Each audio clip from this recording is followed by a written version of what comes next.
ગીર સોમનાથમાં ટોલટેક્સ મુદ્દે હવે રાજનીતિ ગરમાઈ છે। સામાન્ય રીતે બે ટોલ નાકા વચ્ચે 60 કિલોમીટરનું અંતર હોવું જોઈએ, પરંતુ ગીર સોમનાથમાં તો જાણે તંત્રએ લૂંટ મચાવી છે। તંત્રને જનતા પાસેથી જાણે કમાઈ જ લેવું છે। ત્યાં 60 કિલોમીટરમાં પહેલેથી જ બે ટોલ નાકા આવેલા છે, જે 63 કિલોમીટરના આશરે અંતરમાં છે। છતાં ત્રીજું ટોલ નાકું પણ ઊભું થઈ રહ્યું છે।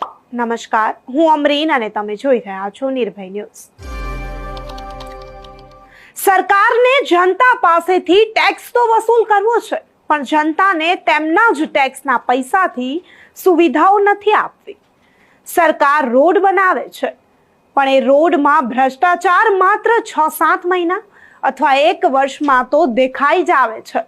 ત્યારે હવે ગીર સોમનાથમાં ટોલ ટેક્સ મુદ્દે રાજનીતિ ગરમાઈ છે। કોંગ્રેસ નેતાઓ ભાજપ પર